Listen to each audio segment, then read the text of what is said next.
The winter Keep of up, children. We're almost 1891 there. did I'm not trying, announce Mama. itself. My arms It are did getting not tired. come with I know, howling just a winds bit or further. walls of gray cloud rolling down from Canada. It came with silence. On a Tuesday morning in early January, the All right, wind let's get simply this section stopped. braced. The I have the horses in dry their stalls grass, went and I'll get a still. stone. The Perfect. dogs lay Right at the flat against base. the frozen ground Hand me and some more refused straw, to move. please. Is this Old strong ranchers enough, stepped Ma? outside their It will be. cabins, We just need to looked pack it north, tight. and felt something in their chests that they could not name. Not fear exactly. Something older than fear. The kind of feeling that lives in the body long before the mind catches up.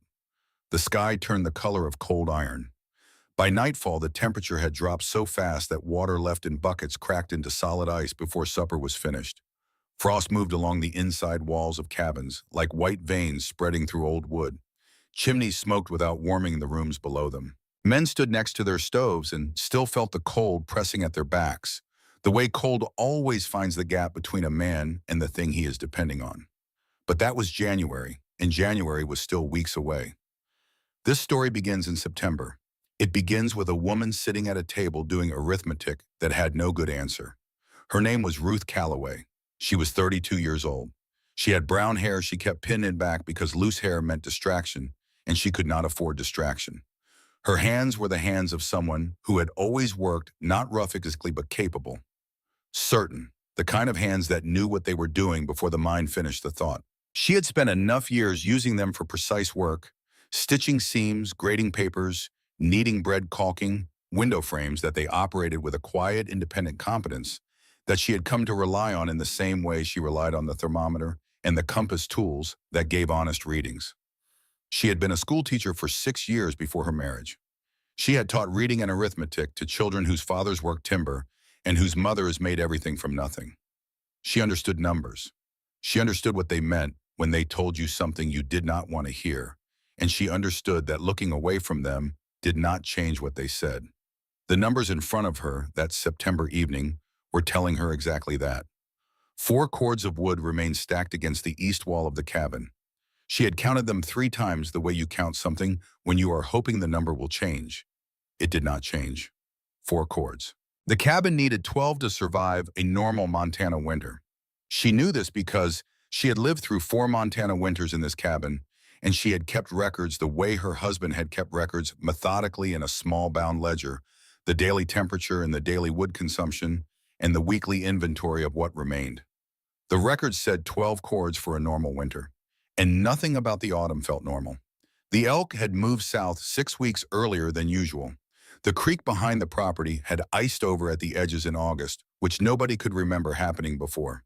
The old Halverson woman on the East Road, who had lived through the winter of 1856 and spoke of it the way soldiers speak of battles with a precision born of the particular attention that comes when survival is not guaranteed, had been seen boarding up her windows in early September.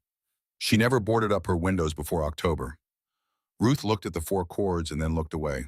Across the room in the bed they shared against the far wall, her 2 children were asleep. Clara was 9 years old, dark-haired and serious, the kind of child who listened more than she spoke and understood more than most adults expected. She had a stillness to her that was not passivity, but attention, the same quality Ruth had noticed in the best students she had ever taught, the ones who were always processing what the world was telling them rather than simply reacting to it. Clara processed. She filed. She remembered. Thomas was 6. He had his father's jaw and his father's way of tilting his head when he was thinking, and he had been coughing since August, a dry, persistent cough that woke him 2 or 3 times each night and left him pale and tired by morning. The settlement's doctor had listened to his chest in mid-August and said his lungs were clear, that the cough was likely from the damp air coming off the creek, that a dry winter would probably settle it. The cabin was not dry. It had never been dry. Cold air moving through the gaps in the floorboards and the poorly sealed window frames carried moisture with it, and moisture settled into the low spaces of the cabin the way it settled into Thomas's chest, not dramatically, just persistently wearing away at things over time. Ruth listened to his breathing in the dark. It was uneven. Not alarming, but uneven. The kind of breathing that reminded you how fragile a small body was and how much the wrong conditions over a long winter could do to a fragile body that was already fighting something it should not have been fighting. She turned back to the numbers. 7 months earlier, in the first week of February, her husband George had gone down to the Milk River to check the ice crossing before bringing the supply wagon through. The crossing had held for 3 winters running. George was careful. He tested the ice before every crossing the same way he did everything methodically without hurry, checking twice before committing. He had a surveyor's habit of verification of not trusting the assumed when the actual was available for measurement. But rivers are not methodical. Rivers do not care about careful men. The ice broke without warning. The current was moving faster beneath the surface than anyone had realized, fed by an upstream melt that had started 2 days earlier and traveled 30 miles before anyone knew it was coming. George went through the ice and was gone before anyone on the bank could reach him. The water took him in less time than it takes to describe it. One moment he was there, the next the current had him, and the river kept moving with the absolute indifference of something that does not register the difference between a man and a stone. He was a good man. He was a thorough man. He surveyed land for the county, which meant he spent his days reading the earth, its layers, its formations, its hidden logic.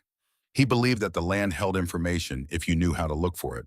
He said this often enough that Ruth had stopped hearing it the way you stop hearing the clock on the mantle after the first week. The clock still keeps time. You simply stop noticing. She noticed it now. After the funeral, after the neighbors stopped bringing food, and the weeks of numbness began to thin into something sharper and harder and more permanent, Ruth had gone through George's belongings with the slow deliberateness of a woman who could not afford grief to be her full-time occupation. She had 2 children.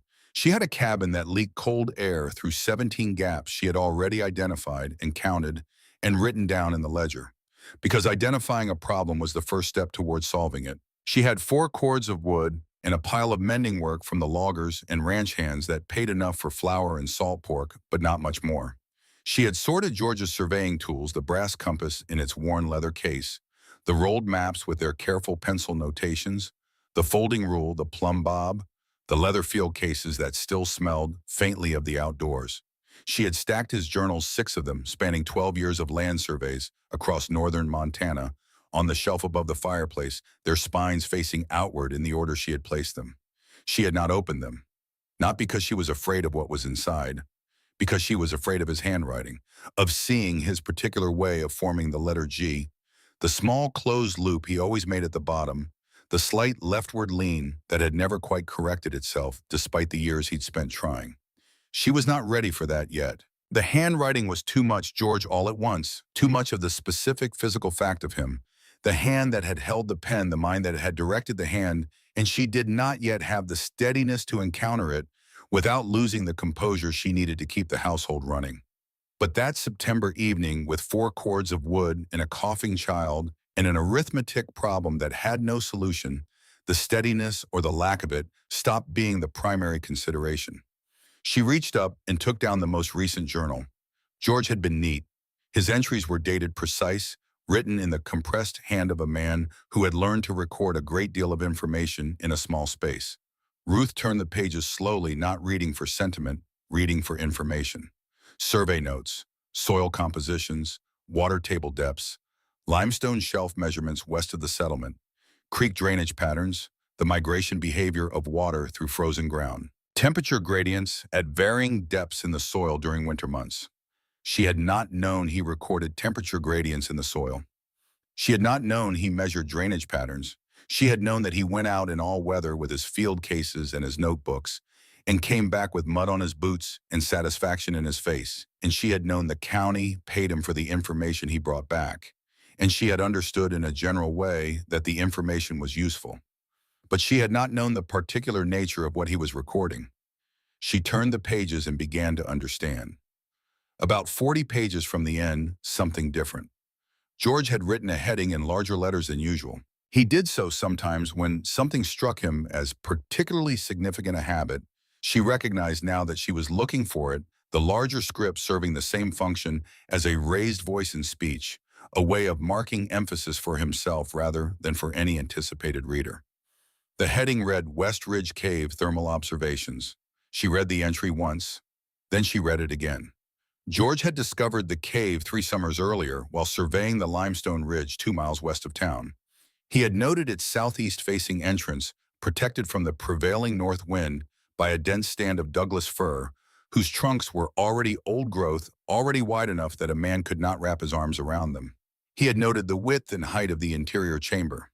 He had measured the temperature inside on a July afternoon and found it a full 22 degrees cooler than the outside air, which was not unusual for a cave. What was unusual was what he found when he returned in November of that same year.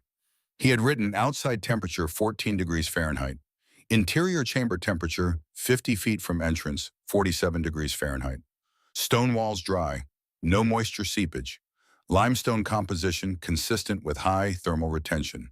The rock does not change temperature quickly. It absorbs and holds. In extreme cold, the differential between cave interior and outside air will likely increase further. This formation has significant potential as emergency winter shelter. Note southeast mouth reduces wind exposure substantially. Douglas fir provides additional windbreak. Structure is sound. No collapse risk observed. Ruth sat with the journal open in her lap for a long time. Then she read the next entry dated the following spring. Have been thinking further about the cave. A framed interior room, double-walled, insulated with trapped air, positioned 15 feet inside the main chamber, away from the mouth, could maintain habitable temperatures with minimal fuel. The stone itself would act as a thermal buffer. Masonry stove with channeled heat flow rather than open fireplace. Raised floor to separate living space from ground cold. Vestibule entry to prevent cold air intrusion when doors opened. We'll discuss with Ruth in autumn. If materials can be sourced cheaply from sawmill discards and riverstone, cost would be manageable. The physics are straightforward. The execution requires time more than money. Ruth closed the journal. She sat in the dark for a long time and listened to Thomas breathe. Outside, the wind had started again, coming down off the high country with that particular edge that meant the cold was building pressure somewhere to the north, gathering itself like a thing that intended to arrive eventually and saw no reason to hurry because it had already decided. She did not cry. She had done most of her crying in February and March in the short private intervals between the demands of children and mending work and all the relentless practical requirements of staying alive. What she felt now was different from grief. It was something quieter and more complicated, not the hollow absence that grief creates, but something with weight to it, with substance. George had seen the answer.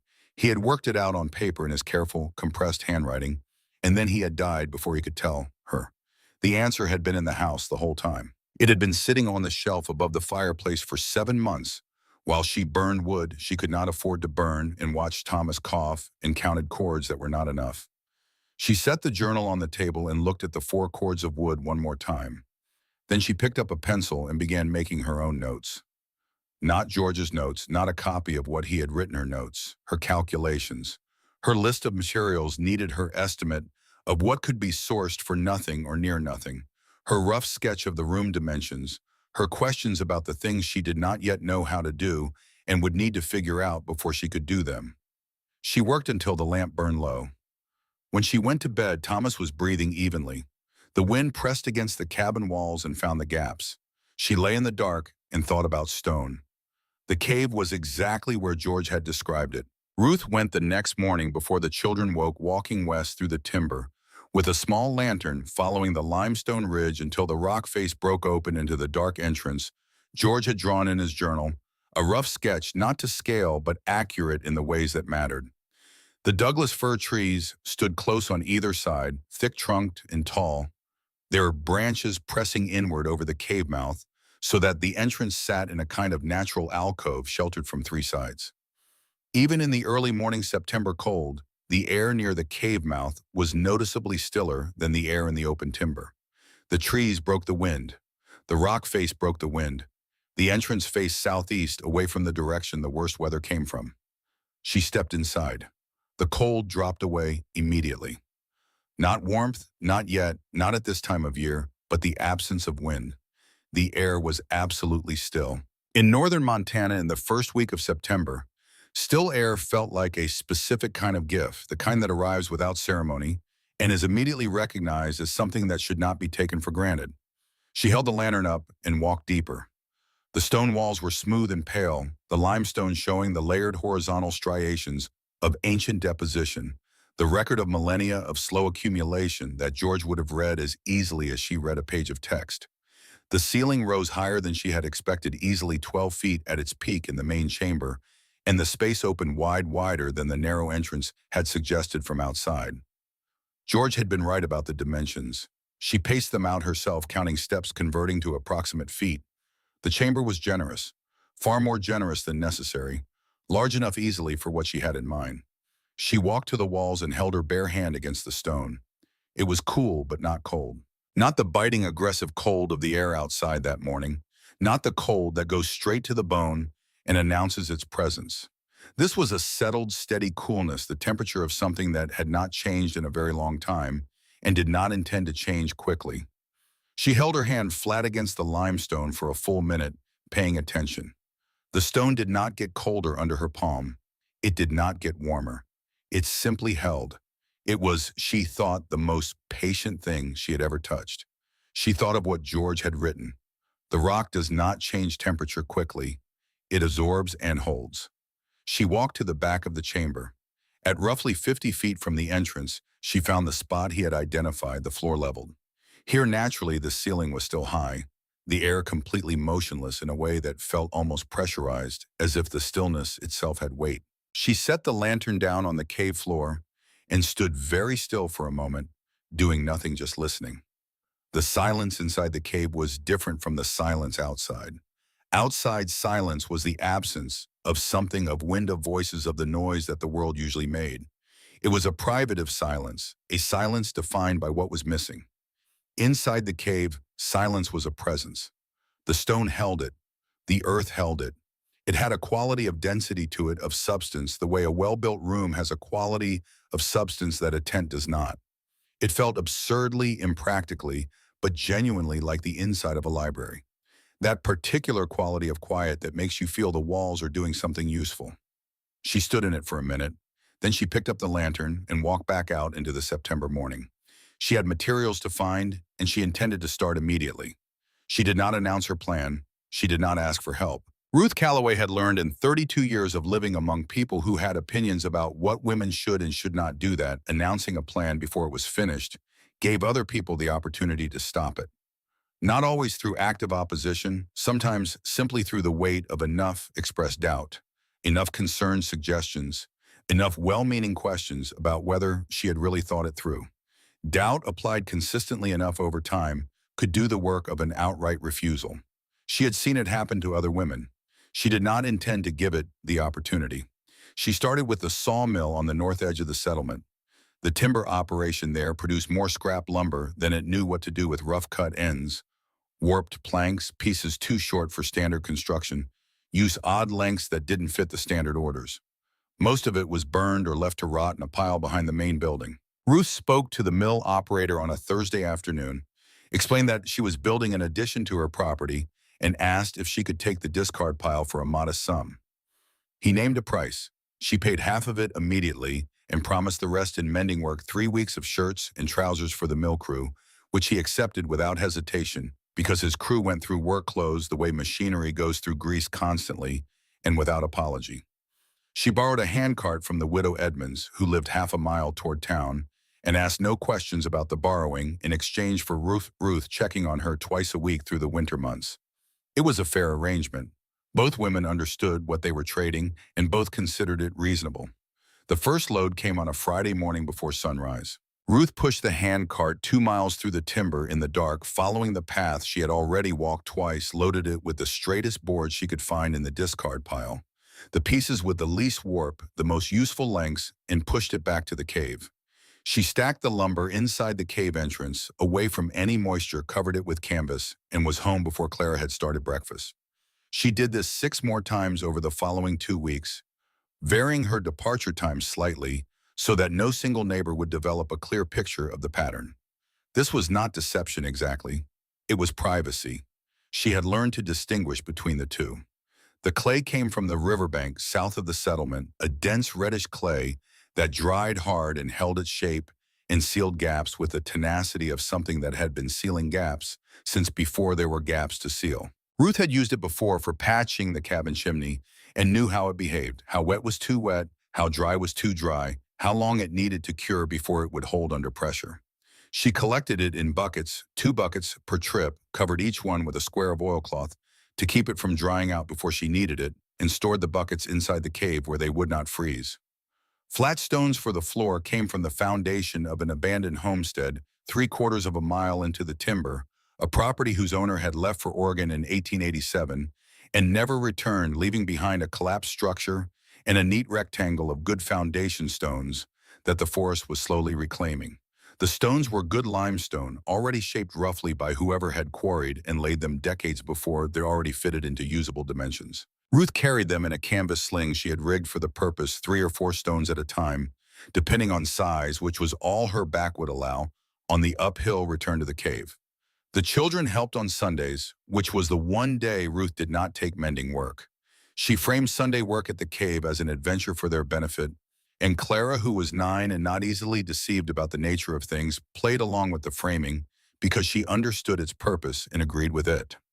Thomas helped where his strength allowed, carrying the smaller items, holding things in position while Ruth fitted them.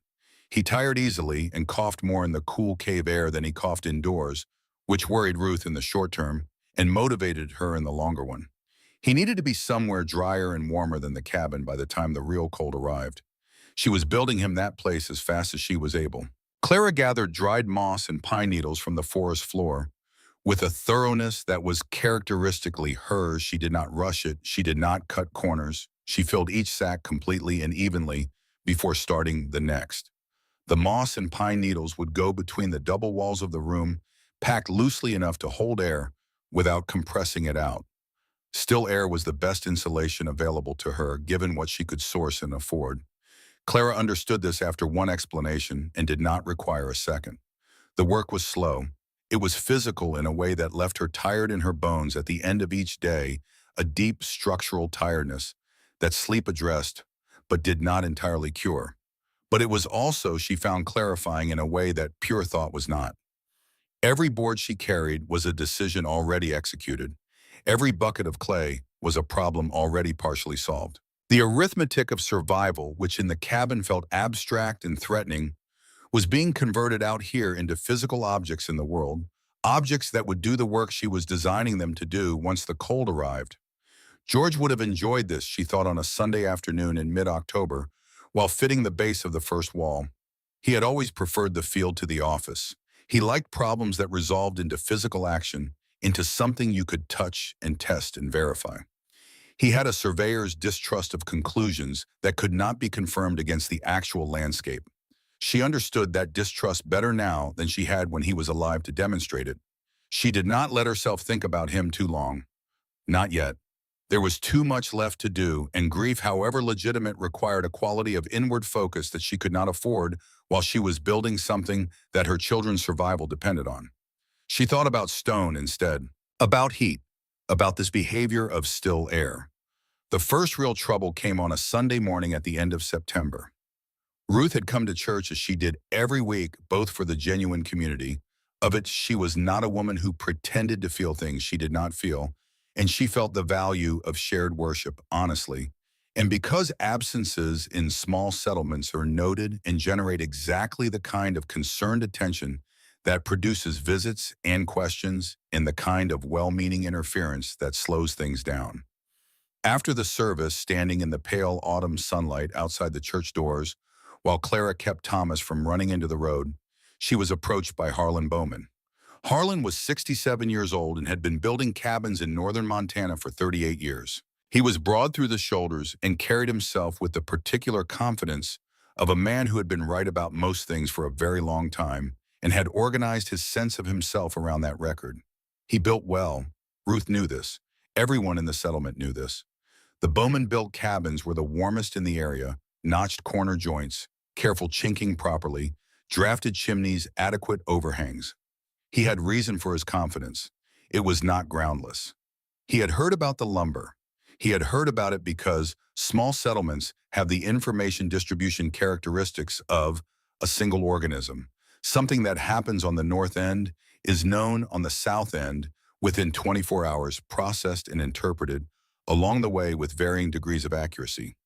Someone at the sawmill had mentioned the widow Calloway taking discard lumber west toward the ridge before sunrise. Someone else had mentioned seeing a woman with a loaded handcart on the timber path.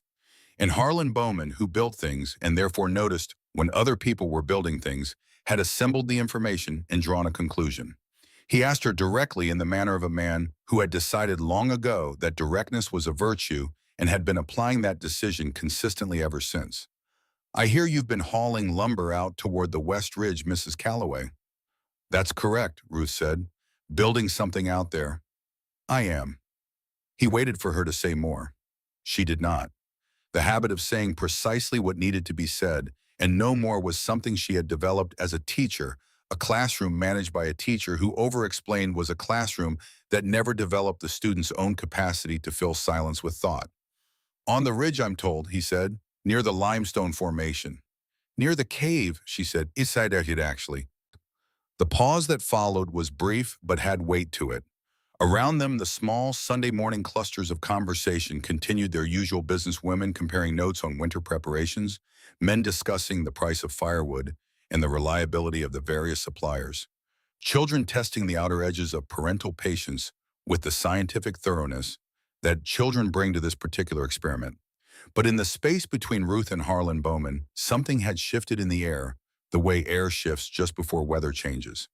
He looked at her the way experienced builders look at plans they consider structurally inadequate, with something that was almost sympathetic, almost professional, a kind of regret that the world contained people who were going to make the mistake in front of him, regardless of what he said. "A cave is not a cabin, Mrs. Calloway," he said. "Stone floor, no insulation, drafts coming in from every direction once the cold sets in. You'd freeze faster in a cave than you would in the open."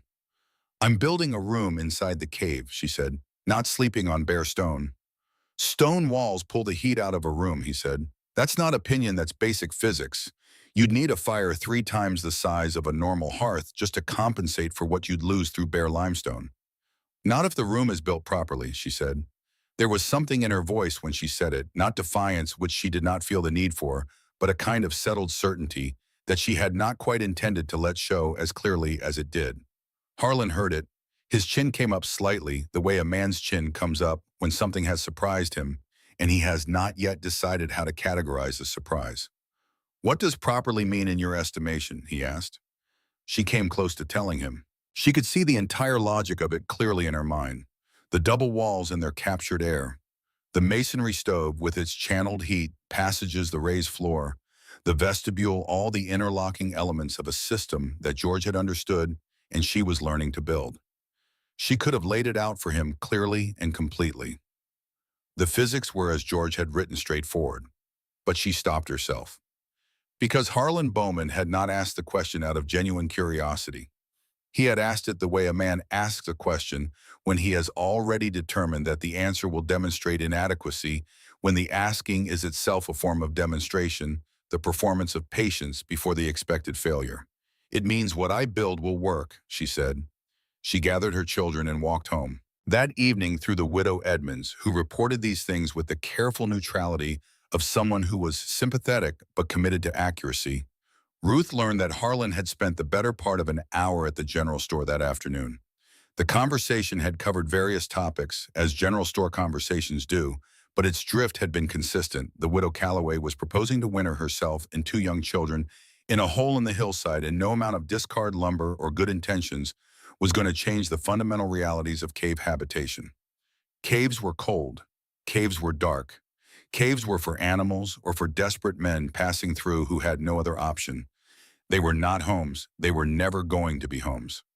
Several men had laughed. The laughter had been easy and general, the kind that does not require much investment, that anyone present can participate in without committing to a position. Ruth heard this second-hand, the details already softened and rounded by the widow Edmonds' careful delivery. Even softened, it landed. She did not pretend to herself that it did not land. It would have been dishonest, and she was not in the habit of being dishonest with herself about what she felt, because feelings that were not acknowledged had a way of interfering with clear thinking at inconvenient moments.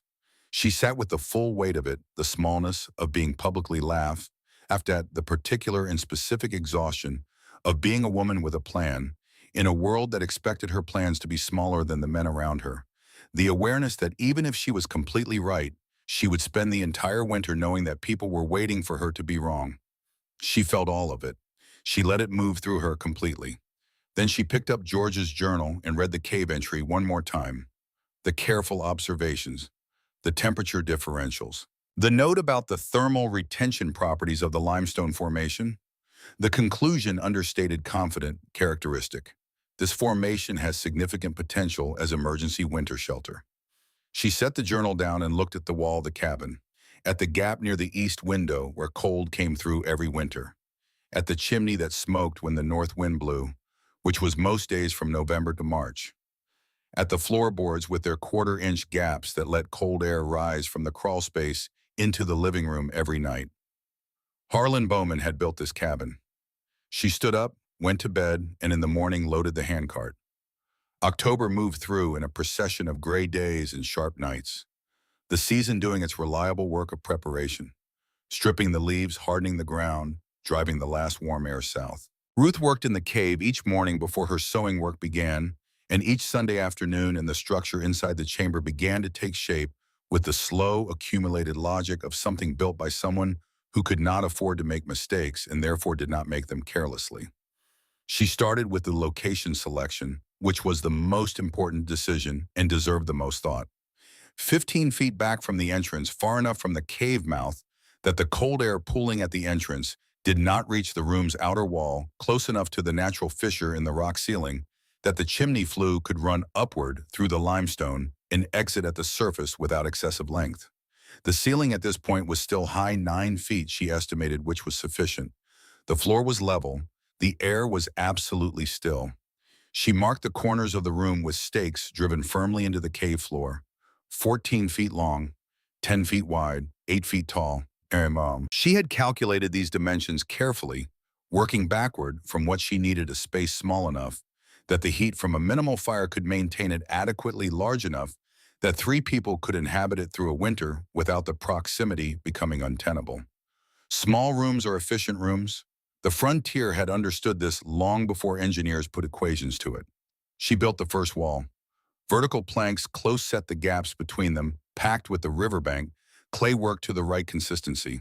The clay was the critical medium, too wet, and it shrank as it dried, leaving new gaps. Too dry, and it didn't adhere properly to the wood. She had developed a feel for the right consistency through the practice of patching the cabin chimney over 4 winters. She worked her hands into each seam and smoothed it, let it begin to cure before applying pressure to the adjacent section. The wall went up plank by plank over the course of several mornings. Then she built the second wall, 1 foot away from the first parallel, sealed with the same clay. Between them, 12 inches of space into which she packed dried moss and pine needles loosely, deliberately, with the specific intention of holding the air still without eliminating it entirely. This was the principle she had read about years earlier in a natural philosophy textbook she had used in her teaching in a chapter about the thermal behavior of gases. Still air conducts heat poorly. It is one of the best insulators available to anyone who understands the principle and can implement it simply. Forced into a sealed gap between 2 walls, it becomes something close to what expensive materials try to replicate. She had no expensive materials.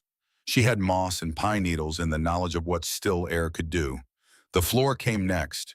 She laid the flat limestone pieces directly on the cave ground, covering the entire surface of the room in a continuous layer of stone. Above the stone, she built a raised wooden floor planks set on short cross beams, the cross beams resting on stacked stone piers that lifted the platform 6 inches above the limestone base. Cold air would settle in the gap beneath the boards. The living surface, the surface underfoot, the surface her children would sleep on, would remain separated from the ground cold by that 6 inches of still air. The same principle applied vertically. For the ceiling, she repeated the double-layer logic boards first nailed to the top plates of the wall framing.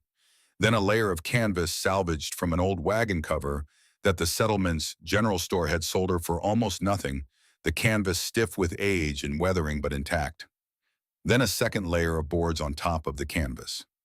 Heat rises. Without something to stop it at the ceiling, warm air generated by a fire simply traveled upward and dissipated into the cold air of the cave chamber above the room. The double ceiling gave it resistance to meet. It gave the warmth somewhere to accumulate rather than somewhere to escape. The vestibule she built last. A short passage 4 feet deep flanked by two simple plank walls with a door at each end positioned at the entrance to the room. Its function was precise and important. When the outer door opened, the cold air that entered did not rush directly into the heated room, but was contained in the 4-foot intermediate space, the vestibule, while the person entering closed the outer door behind them. Only then did they open the inner door.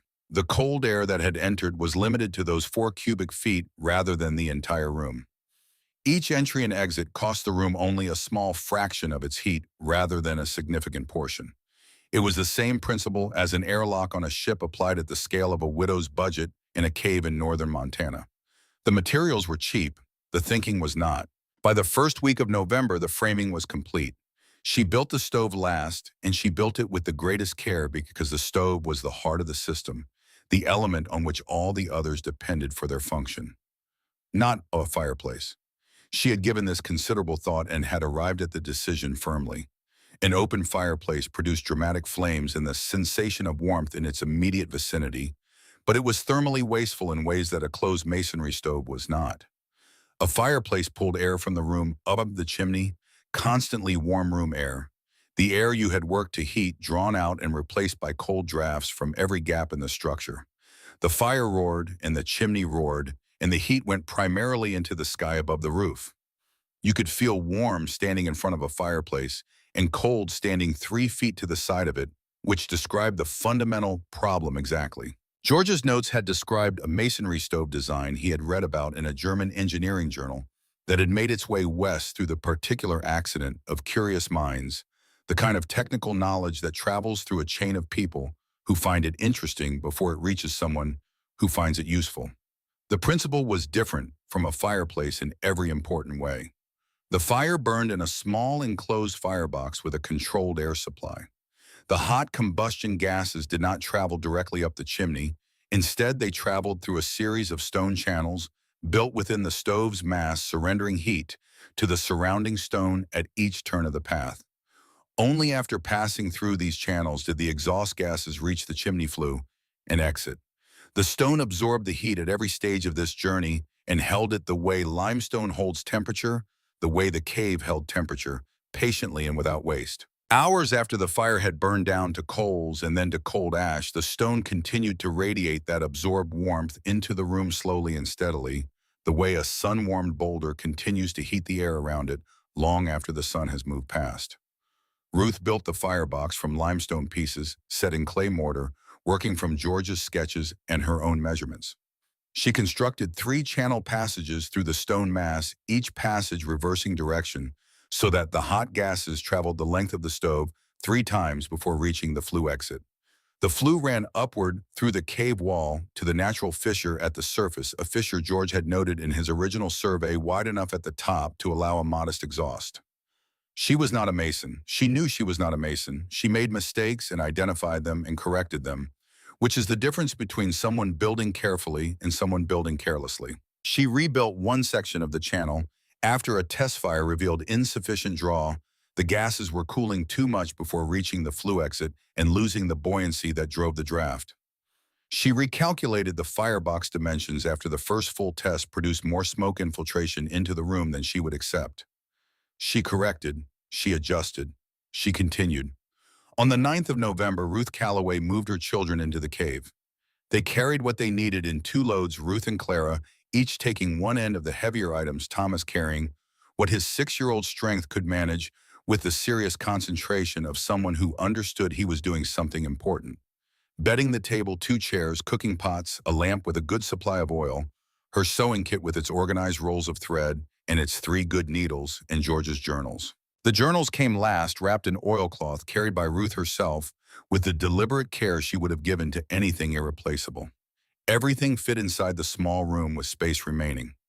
Clara looked around with the careful assessing expression that Ruth recognized as pure George the surveyor's eye, reading a space the way a surveyor reads a landscape, noting proportions and relationships, filing the information in the organized interior catalog that she had been building since she was old enough to look at things carefully.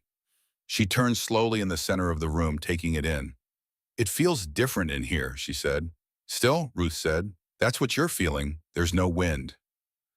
Thomas ran his hand along the inner wall and then held his palm flat against it the way Ruth had held her hand against the cave wall in September, feeling for what the stone told him. His color was better than it had been in weeks. The damp, cold air of the cabin had been settling into his chest since August, and the cave air dry and motionless and carrying none of the creek's moisture was already different in a way his body seemed to recognize before his mind had words for it. Ruth set 3 split logs in the firebox and lit the tinder beneath them. For the first 20 minutes, nothing dramatic happened. The fire burned in the enclosed firebox contained, controlled. The stone began accepting heat slowly, as stone does on its own schedule and no other. Ruth sat at the table with her sewing and waited.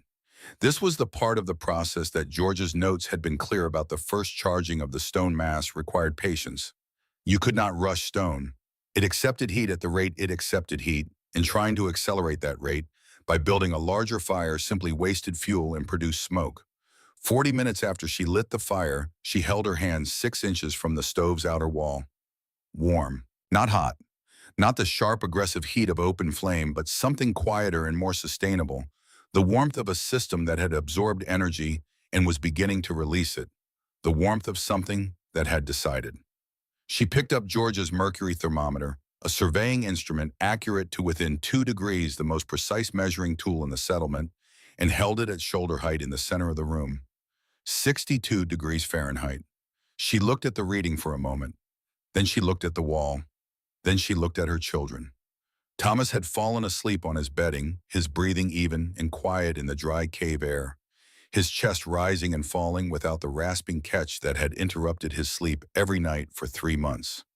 Clara was reading by lamplight, her dark head bent over the page, entirely absorbed. Outside, through the room's double walls and the cave chamber and the limestone ridge and the old-growth Douglas fir trees, the Montana wind was rising. She could hear it, muffled, attenuated, reduced to a low, steady pressure, the sound of something large moving past the outside of a very solid thing. She could barely hear it. Ruth set George's journal on the table, open to the page with the cave entry. She read his words one more time. The careful field observations, the temperature readings, the note about thermal retention, the quiet and demonstrative conclusion. This formation has significant potential as emergency winter shelter. She closed the journal gently. I know, she said, to the still air and the warm stone and the steady flame in the firebox she had built with her own hands over the course of 7 weeks. I know you were right. Outside, the temperature was falling. Inside the cave, it was 62 degrees and rising. The real cold had not arrived yet. The winter that the old ranchers would speak of for the rest of their lives, the winter that would kill livestock and crack chimney liners and drive families to burn their fence posts and their barn doors for fuel, that winter was still 3 weeks away. But Ruth Calloway was ready for it. The stone was ready for it. And somewhere in the stillness of the cave, in the deep, patient quiet that had outlasted every winter, this limestone ridge had ever encountered. The rock held its temperature the way it had always held temperature, without effort, without announcement, without any need for acknowledgement. The way certain things simply endure. The cold came without drama. That was the thing nobody expected. They had all imagined it would arrive like something out of scripture, a wall of darkness moving across the plain, a sound, a visible sign, something you could point to and say, there, that is when it began. Something that gave you a moment to prepare, to adjust, to acknowledge what was coming. But the winter of 1891 did not give northern Montana that courtesy. It arrived in increments, each one small enough to seem manageable, each one slightly worse than the one before it, until the increments had accumulated into something that had no precedent in living memory and very little in recorded history. On the morning of January 6th, the thermometer outside the Gunderson cabin read 4 degrees below zero at sunrise. By noon, it had dropped to 14 below. By 6 in the evening, it was 22 below and still falling. The wind came back that night, not the gusty, variable wind of a normal cold snap that pushes against things and then relents, and then pushes again in a rhythm you can almost anticipate. This was different. This was a sustained directional wind out of the northwest that pressed against every wall in the settlement with the steady, impersonal force of something that had been building pressure for a very long time and had finally found the space to express itself fully. It found every gap, every poorly chinked seam, Every warped door frame where the wood had shrunk a fraction of an inch over the dry summer months and left a sliver of open space that the cold could use. Every place where the chinking between the logs had dried and cracked and not been resealed. It came through all of them at once, and the cabins that had seemed entirely adequate in November revealed what they actually were: thin shells of cut timber standing in the path of something enormous, absorbing the pressure as long as they could and losing to it in degrees. By dawn on January 7th, the temperature had reached 26 below zero. It did not climb back. 3 miles west of the settlement, Ruth Calloway woke at her usual hour. The cave was dark and still. She lay for a moment with her eyes open, simply listening. The wind was audible, even here, inside the limestone ridge, a low, persistent resonance, like the sustained note of a very large instrument, felt as much as heard. But it was a sound, not a force. The stone absorbed it. The Douglas fir trees intercepted and broke it at the surface. And the vestibule, the small, double-doored passage she had built at the room's entrance, stopped what remained of it entirely before it could reach the living space. She rose without waking the children. The fire in the masonry stove had burned down overnight, as it always did, the logs consuming themselves over the course of the evening and the early night, until only coals remained, and the coals fading to ash in the small hours. She checked the thermometer in the gray pre-dawn light, holding it at shoulder height and tilting it toward the lamp. 68 degrees Fahrenheit. The fire had been out for at least 3 hours. The room had dropped 6 degrees in that time. The stone was releasing its stored heat at approximately 2 degrees per hour, slowly, steadily, the way a fully charged system releases its energy when the input stops. Not in a burst, not in the sharp curve of rapid cooling, but in a sustained and dependable flow that would continue for another several hours before the room dropped to the low 60s. She placed 3 split logs in the firebox, the standard morning charge, and lit the tinder beneath them with a single match. She put water on for coffee and sat at the table. Through the cave walls, through 100 feet of limestone ridge, and a stand of old-growth Douglas fir, whose root systems reached deeper into the earth than any surface measurement could account for, the worst winter in 45 years, was beginning its systematic work on the settlement. She did not know this yet. She would find out in stages, the way bad news always arrives in places where people are spread thin across a large landscape in pieces through intermediaries, each piece more complete than the last. The Gunderson family burned 8 split logs before breakfast on January 7th. This was not an unusual response to the first morning of a cold snap. You ran the fire hard initially to bring the room temperature up to a workable level, and then adjusted the burn rate once the cabin had warmed adequately. The problem was that the cabin temperature never reached workable warmth. 8 logs brought the interior from 31 degrees to 44. The moment the fire dropped below full intensity, the temperature began to fall again. The wall's standard single-layer log construction, with moss and clay chinking well-built by settlement standards, had gaps that the cold found with the efficiency of water finding the lowest point in a vessel. The cold did not force its way through. It simply occupied every available path, which turned out to be numerous. Mrs. Gunderson wrapped her youngest in every piece of wool they owned and kept the older children in their beds until mid-morning. Her husband stood next to the stove with his coat on and did the arithmetic that Ruth had done in September: wood supply versus consumption rate versus temperature versus duration, and arrived at a conclusion he did not share with his wife because the conclusion had no acceptable outcome. Their wood supply was meant to last until mid-February. At the rate they were burning it, it would be gone before the end of January. 2.5 weeks ahead of the necessary end date. This calculation in various forms and with various specific numbers was happening simultaneously in nearly every cabin in the settlement that morning. People made the adjustments available to them. They pushed their heaviest furniture against the most exposed walls. They hung blankets over windows. They sealed door gaps with strips of leather and rolled rags. They told their children to keep moving, to stay active, to wear their coats indoors. They told each other that this was just a cold snap, that the weather always cycled, that it would break in a few days. They told each other these things with conviction because the alternative to believing them was calculating what would happen if they were wrong. It did not break. Day 3, day 4, day 5. The temperature held below 20 below zero throughout each 24-hour period, dropping lower at night and recovering only marginally by midday. The sky was a flat, uniform, opaque white that gave no information about what was happening above it. Not a sky that seemed to be waiting for something to change. A sky that seemed to have made a decision about the matter and was not inviting discussion. Wood piles that had seemed more than adequate in October began to look different in this context. A cord of wood that lasted 2.5 weeks under normal January conditions was lasting 9 days. Men who had sold surplus firewood in December at what had seemed a reasonable profit because nothing in December had suggested that January would be anything other than ordinary, now looked at what remained of their supply with the particular specific regret of someone who has traded away precisely the thing they are now discovering they needed. On January 8th, the price of a cord of firewood in the settlement tripled.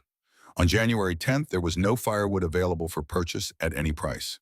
The supply had been exhausted. What remained in the settlement was what people were burning in their stoves and their fireplaces, and none of it was for sale.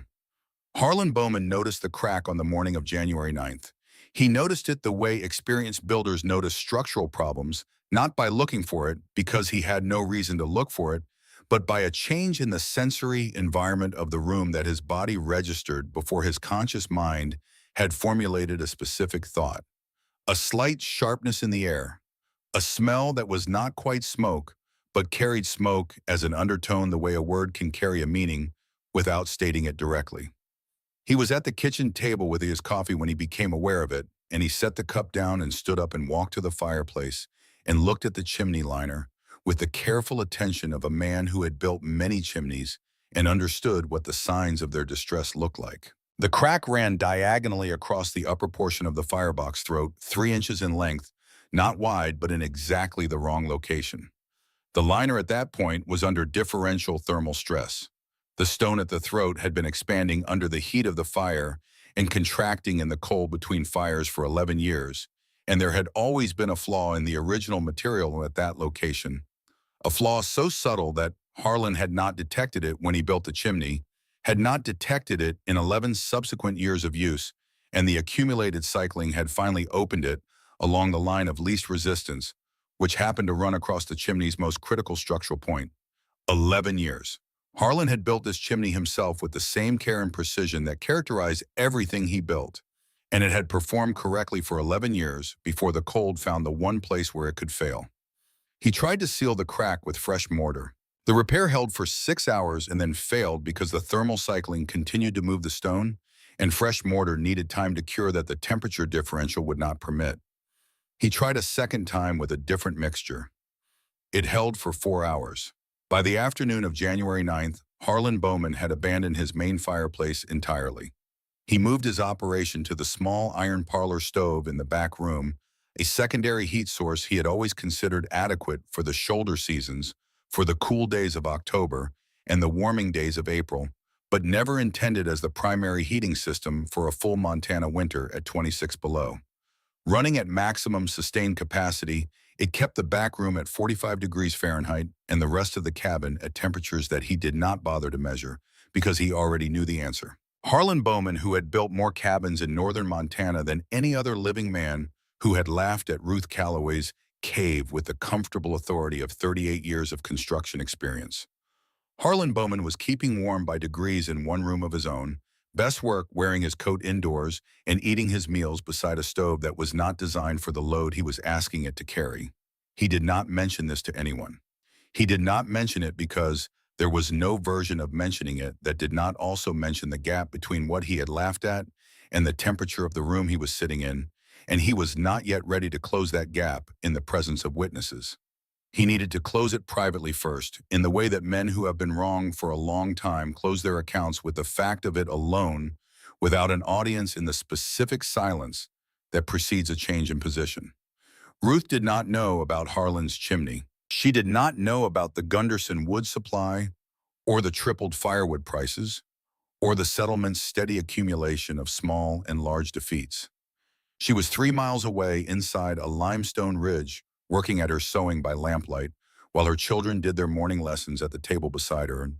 The room held 78 degrees. She was burning 3 logs in the morning and 2 in the evening, and the stone was doing the rest, absorbing heat during the active fire and releasing it through the hours between firings so that the temperature curve of the room was a gentle, shallow arc rather than the sharp peaks and deep valleys of a conventional fire. The floor beneath her feet held warmth. The walls held warmth. The ceiling held warmth. The cave itself, the massive limestone body of the ridge surrounding the room on all sides, acted as a thermal buffer against the violence happening outside, absorbing the extreme cold at its outer surface and releasing it so slowly through its depth that by the time the cold reached the room, it had been reduced to a small and manageable fraction of what it had been at the ridge's surface. She had checked the thermometer outside the cave entrance on the morning of January 8th, stepping into the main cave chamber, which was not heated but which was still significantly warmer than the outside air by virtue of the limestone surrounding it, and then stepping briefly to the cave mouth to take the outside reading. Minus 24 degrees Fahrenheit. She had stood at the cave mouth for perhaps 60 seconds, feeling the cold do its immediate and specific work at her cheekbones, at the backs of her wrists, where the coat cuffs didn't quite reach at the bridge of her nose. It was not cold with variation in it, not the kind of cold that seems to be feeling its way, testing what it can do. It was a committed cold, a cold that had made up its mind. She went back inside. The room thermometer read 76 degrees. She put water on for tea and picked up the shirt she was mending. The trouble came on the night of January 14th. She woke to the smell of smoke. Not the clean, purposeful smell of the firebox working correctly, pulling combustion gases through the stone channels and up the flue in the exact sequence she had designed. The smell that meant everything was functioning as intended. This was a different quality of smoke smell. Diffuse, spreading laterally through the air rather than moving in the vertical column of a working draft. The smell of smoke that had lost its direction. She was out of the bed before she was fully conscious, moving on the instinct that mothers develop for anything that threatens their children. Not a thought-out response, but something faster and more fundamental, the body acting before the mind has finished formulating the situation. The firebox was not glowing. The fire had burned down to coals as it always did by the middle of the night. But a thin haze was visible in the lamplight near the upper left corner of the stove mass, drifting outward and downward into the room, rather than drawing upward through the flue. She placed her hand near the upper stone channel access point and felt the pressure wrong direction. The draft had reversed somewhere between the channel exit and the chimney surface. She pulled on her boots and coat and went out through the vestibule into the main cave chamber. The cold struck her with its full unmodified force. Inside the main chamber, without the insulation of the room's walls and the heat of the stove mass, the temperature was close to the outside air, perhaps 20 degrees warmer than the ridge surface, which still meant something in the vicinity of 0 degrees Fahrenheit. The lantern flame contracted sharply and guttered. She cupped her hand around the glass and held it close and walked to the cave wall where the flue channel ran upward through the limestone toward the natural fissure at the surface. She found it in less than 2 minutes. The stone had cracked. Not the flue liner itself, the surrounding limestone, a section approximately 8 inches wide and 12 inches tall at roughly chest height on the cave wall. The crack was new or newly significant. The stone in this section was thinner than the surrounding formation, and the sustained extreme cold outside temperatures that had held below 20 below for 8 consecutive days had contracted the rock sharply enough in this thinner section to open a fracture that ran directly across the flue channel. Cold outside air was being drawn down through the fracture and into the channel, reversing the draft and pushing the combustion gases backward through the stone passages into the room. Ruth stood with the lantern and looked at the crack. It was approximately 9 inches of fractured limestone, standing between her children, sleeping in a warm room, in a situation that had no good resolution except the one she was about to begin making with her own hands in 0-degree air. She went back inside.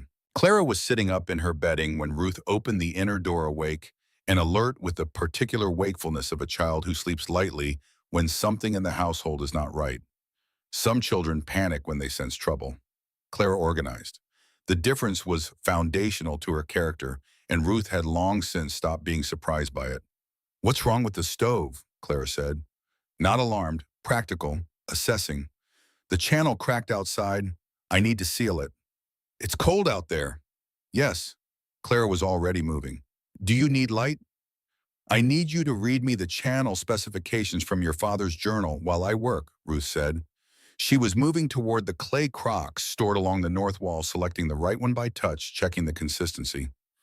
Page 43, the section about channel dimensions and mortar points. Clara was out of her bedding and had the journal open before Ruth had finished the sentence. She carried both the lamp and the open journal to the inner door and positioned herself where she could read and where her voice would carry clearly to where her mother would be working. What followed was the longest 2 hours of Ruth Calloway's life to that point. She worked in the main cave chamber in temperatures close to 0 degrees Fahrenheit. The lantern gave her sufficient light. It gave her nothing about the cold. She wore her heaviest coat and her wool gloves, but clay work of the precision this repair required pressing mortar into a specific fracture, compressing it in layers, ensuring contact with both walls of the crack. At every point demanded direct hand contact with the material. You cannot feel what clay is doing through thick gloves. You cannot judge its consistency or its adhesion, or whether you have packed it fully into a narrow fracture. She ended up working barehanded in intervals, retreating to the vestibule's inner door every 10 to 12 minutes to press her hands against the warm wood and restore enough sensation to her fingers to continue. Clara read from the journal in a steady, unhurried voice. The channel specifications, the mortar composition ratios, the proper sequence for building heat-resistant seals in limestone formations. George had researched this aspect of the design with characteristic thoroughness. He had always been the kind of person who went further into a subject than strictly necessary because he genuinely found the depth interesting. His notes on chimney construction and mortar chemistry were detailed enough to constitute a practical manual written with the clarity of someone who expected to use them himself someday. He had not used them himself. His daughter was writing them in the dark of a cave at midnight, while her mother repaired a chimney in 0 degree air with bare hands, and the notes were performing their intended function exactly as he had designed them to. Ruth packed the crack with clay, mixed to a stiffer consistency than the standard mortar mix. Wetter clay would have shrunk too much as it dried and reopened the seal, defeating the purpose. She worked from the bottom of the fracture upward, using a thin, flat piece of limestone as a tamping tool to compress each added layer before applying the next the way the notes specified. She covered the full extent of the repair with a second, broader application that extended 6 inches in each direction from the visible crack margins, distributing the stress load across a larger surface. The clay would hold mechanically before it held chemically, the packed material filling the crack and preventing airflow before the curing process that would bond it permanently. She needed to get heat into the flue channel as quickly as possible to begin that curing. She rebuilt the fire, small, careful, controlled. She knelt in front of the firebox and watched the smoke. For the first several minutes, it moved uncertainly, testing the channel, encountering the new resistance of the packed clay at the fracture point.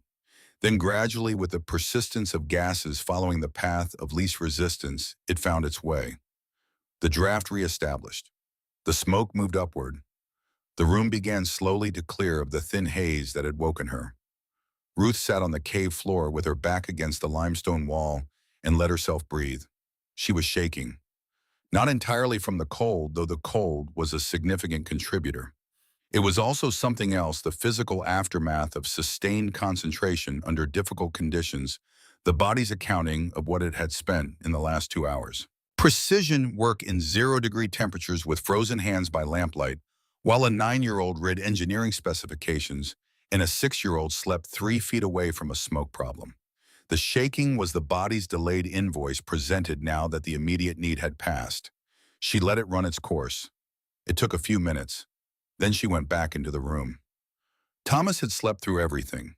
He had slept through his mother working in 0 degree air 10 feet away with a fractured chimney and a room filling with smoke because he was 6 years old and deeply asleep, and the world had not yet given him sufficient reason to sleep lightly.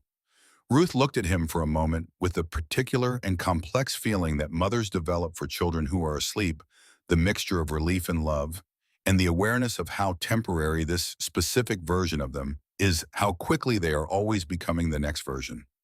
Clara brought tea without being asked. She had put the water on while Ruth was still sitting on the cave floor, moving quietly and efficiently in the lamplight, and the tea was ready by the time Ruth sat at the table.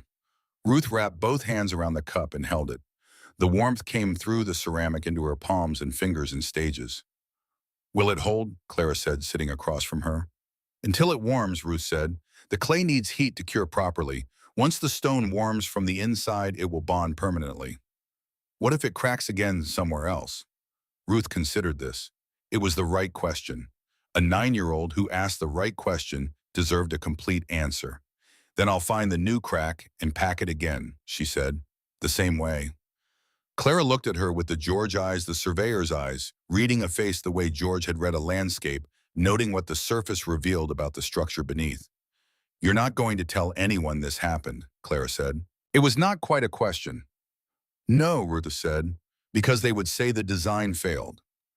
Because they would say the design failed, Ruth agreed. And I would spend the rest of the winter explaining why a fracture in the surrounding limestone is not the same as a failure in the design, which is true, but would not be heard the way I would need it to be heard. Clara processed this and filed it in whatever category her 9-year-old mind maintained for truths about the world that were complex and somewhat unfair, but operational. Then she went back to bed. Ruth sat with her tea until the thermometer read 68 degrees, watching the mercury rise. Then she added 2 more logs to the firebox, turned down the lamp to its lowest setting, and slept. 12 days into the deep freeze, Harlan Bowman's son came to the cave.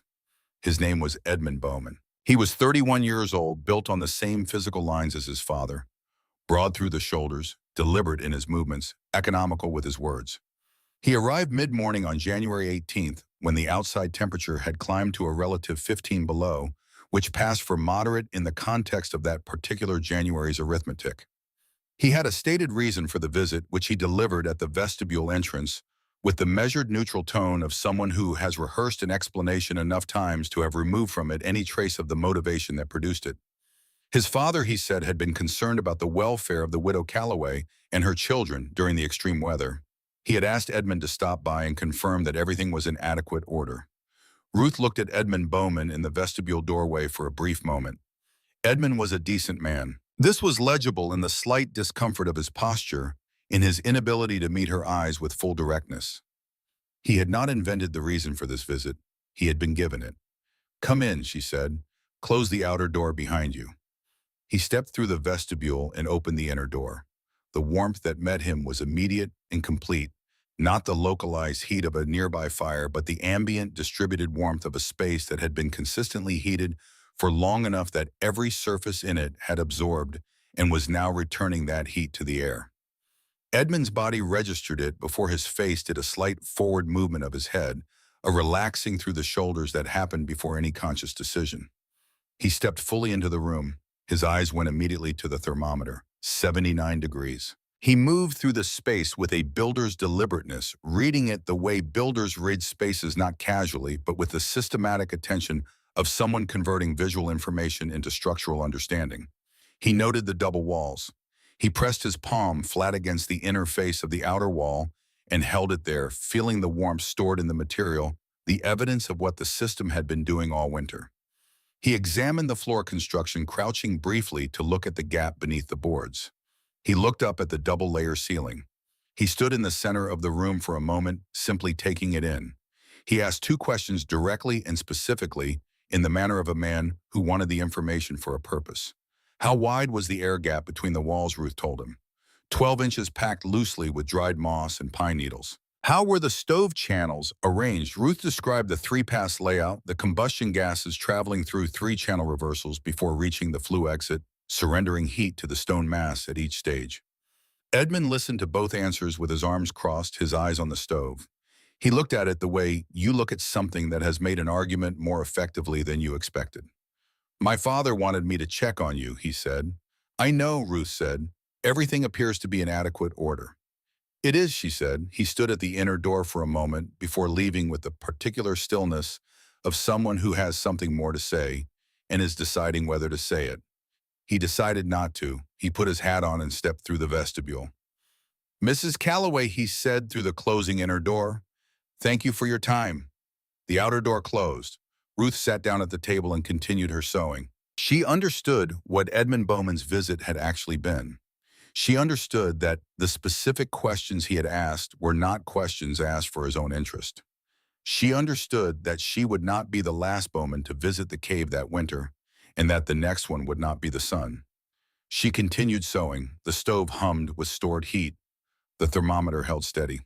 Pastor Everett Aldridge had arrived the following morning. He was 65 years old, lean and deliberate in all his movements, with a particular quality of full attention that characterized people who had spent decades listening carefully to other people's worst moments and had learned that the greatest service you could offer in those moments was simply to be completely present in the room. He was not a performative man. He did not dramatize the pastoral role. He showed up where he was needed and paid careful attention and provided what was actually useful rather than what was emotionally satisfying to provide. He made his rounds each winter among the settlement's most vulnerable households. He had been doing this for 11 years, and he understood the landscape of winter hardship, what it looked like, what it smelled like. The particular combination of forced cheerfulness and genuine fear that characterized a household that was not managing as well as it was presenting. Ruth was on his list. She had been on his list since February. He rode through the timber in the pre-dawn cold, dismounted at the cave entrance, tied his horse in the shelter of the Douglas fir stand, where the trees broke the wind and the temperature was measurably less severe, and followed the path Ruth had worn into the snow over the preceding 10 weeks. He called out at the cave entrance. Ruth appeared at the inner doorway. She was wearing a single wool dress. No coat, no shawl. Her sleeves were rolled to the forearm. "Come in, Pastor," she said. "Close the outer door behind you." He stepped through the vestibule. The transition from the cave chamber's cool air to the inner room's warmth was immediate and total, the kind of warmth that doesn't just reach you, but surrounds you. It's warmth of a space that has had time to become thoroughly warm rather than recently heated. It was the difference between standing near a fire and being inside a room that the fire had been steadily filling with warmth for months. Thomas was at the table arranging carved wooden animals in a private arrangement that followed rules only he fully understood. Clara was working her arithmetic figures in the bound exercise book Ruth used for their lessons. They were in their regular indoor clothes, not layered, not bundled, not wearing coats. Aldridge looked at the thermometer, 82 degrees Fahrenheit. He looked at it the way you look at a reading that is so far outside your prior expectations that you check whether you have read it correctly. He looked at Ruth. He looked back at the thermometer. "That cannot be right," he said quietly. "It has stayed between 78 and 84 all week," Ruth said. She moved the kettle to the heated surface above the firebox. "Sit down, Pastor. I'll make coffee." He sat. He looked at the stove, warm to sight, not glowing, no visible flame through the closed firebox door. Just the steady, patient warmth of stored thermal mass continuing its work hours after the active fire had reduced itself to cold ash. "How much wood did you burn this morning?" he said. "3 logs, about 2 hours ago." He was quiet for a moment. He was not an engineer, but he was a man who had lived in northern Montana for 23 years and had a thorough practical understanding of the relationship between fire and warmth and the wood required to maintain that relationship through a Montana winter. The best household he had visited in 11 days of extreme cold, the Gunderson cabin on the East Road, which had the thickest log walls in the settlement and the most properly drafted fireplace he had ever inspected, was maintaining 54 degrees on 6 logs per day. It was the best result he had seen anywhere in the settlement. This room was at 82 degrees, on 3 logs. He asked the questions methodically, and Ruth answered them in order: the walls, why doubled what between them? The floor, why raised what beneath? The stove, how the channels worked, why stone instead of iron? She answered the way she had taught arithmetic, with the patience of someone who found the logic interesting and trusted that another person would find it interesting too if it was explained clearly enough and without condescension. When she finished, he sat in silence for a moment. "When the fire goes out completely," he said, "what happens?" "The stone keeps the room above 65 for 4 or 5 hours," Ruth said. "Sometimes the fire goes out entirely before morning, and the room is still above 60 when I wake." He absorbed this. 60 degrees with no active fire. Outside, it was 26 below zero. 11 days into a cold that had already killed people in the surrounding counties. He stood and moved to the stove and stood in front of it, close enough to feel its radiation on his face, the deep, steady warmth of stone that had been absorbing heat for 3 months and was releasing it slowly without urgency, as if it had decided that what mattered was not the intensity of the warmth, but its duration. He turned and looked at the double walls. He looked at the raised floor. He looked at the vestibule with its 2 doors. He turned in the room slowly, fully, The rotation of a man whose understanding of something is revising itself as he stands in one place. You need to let people see this, he said. Ruth looked at him steadily. She considered the sentence. She had heard it once before from a different person with a different meaning, the suggestion that she should display her work for the community's approval, as if the work required approval in order to be valid. Aldridge's version of it was different. He was not asking her to perform. He was telling her with the quiet authority of a man who had spent 11 days watching people suffer from problems this room had already solved, that what she had built had implications beyond her own family's survival. They are welcome, she said. He nodded. He put his coat back on, which he had not needed to keep on, which was itself a small and specific testimony to what every other building he had visited that week had been like, and stepped toward the vestibule. At the outer door he stopped and turned back once briefly. Ruth was already at her sewing, the lamplight steady on her hands, the children at their lessons, the stove warm and quiet. 82 degrees. 3 logs. He stepped out into the 26 below and let the outer door close behind him. He rode back toward his settlement with the numbers ordered clearly in his mind. Not the theology of what he had seen, not the metaphor or the lesson or the illustration that a preacher might make of it, but the numbers themselves, which were the most honest and direct language available for what he needed to communicate to people who were running out of wood and running out of options and running out of the confidence that what they were doing was going to be enough. Because when the temperature outside was 26 below zero and a man was burning 8 logs a day to maintain 45 degrees in his cabin, and 3 miles to the west, a widow on 3 logs a day was sitting in 82 degrees with her coat off, those numbers were going to be very difficult for anyone to argue with. Numbers were the language. He intended to speak it clearly. The cold did not break that day, or the next, but something else was beginning to break. Not the cold, the winter had weeks remaining and intended to use all of them. What was beginning to crack was a different kind of confidence. The confidence that more fire meant more warmth. The confidence that the established way of building was the right way, because it had always been the way. The confidence that a widow with salvaged lumber and river clay in a cave in the hillside could not possibly know something that experienced men did not. That confidence had been built on assumptions the way a chimney is built on a foundation. And when the foundation cracked, the whole structure above it became uncertain. Aldridge was riding toward the settlement with numbers in his head. In the cave, Ruth added 2 logs to the firebox, adjusting for the afternoon burn, and picked up her sewing. The stove hummed with stored heat. The thermometer held steady. Outside, the Montana winter pressed against the limestone ridge with all the force and persistence it had been building since before any living person in the settlement could remember, and found for the 3rd week running that the ridge did not move. Pastor Everett Aldridge did not tell the story the way a preacher tells a story. He was capable of that. He had been doing it for 30 years and had developed the craft of it thoroughly. He understood how narrative worked on an audience, how the specific detail carried more weight than the general statement, how pacing affected reception, how silence after a significant moment allowed the moment to complete itself in the listener's own understanding. He knew all of this. On a different occasion with a different purpose, he might have used all of it. He did not use it now. He stopped at the general store first, as he often did when he had information that the settlement needed to have.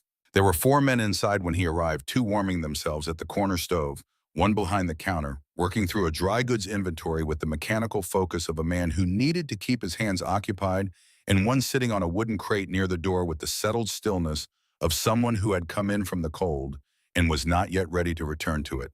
They were the kind of men who had lived in northern Montana long enough to have formed durable opinions about most things, and to hold those opinions with some confidence, even when the evidence was moving against them. Aldridge stood near the corner stove and described what he had seen at the cave. He described it in sequence the way he had experienced it, the approach through the timber, the vestibule, and what it did, the inner door, and what he had felt when it opened. The thermometer reading, the stove which was warm and not glowing, the walls, the children in their shirt sleeves. He did not editorialize. He did not characterize it. He did not suggest what it meant or what it implied or what should be done about it. He stated the numbers and stopped. 82 degrees, 3 logs that morning, no active fire at the time of his visit. The man on the crate looked up from whatever he had been looking at. The man behind the counter set down the dry goods and turned around. The two men at the corner stove turned to face Aldridge simultaneously with the synchronized attention of people receiving information that their bodies have decided is important before their minds have finished deciding. There was the specific quality of silence that follows information too significant to be immediately processed and too concrete to be dismissed. It lasted perhaps 4 seconds. Then came the questions. Aldridge answered what he could answer and said plainly and without apology that he did not understand the mechanisms involved, only the results. He directed them to ask Ruth Calloway directly. She had built it and understood it, and she had told him that visitors were welcome. He left the store and continued his rounds. He stopped at 3 more households before noon, delivering the same information in the same sequence, in the same language each time.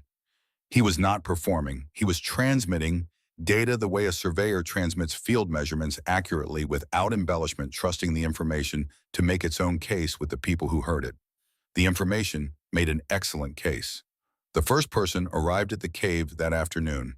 He was a trapper named Silas Drummond, 60 years old, laconic, in the specific way of men who have spent most of their working lives alone in the timber and have organized their communication around efficiency rather than sociability. He had the weathered, particular self-sufficiency of someone whose daily life required accurate assessments of conditions and practical responses to those assessments, and who had been doing this long enough that the two had become instinctive.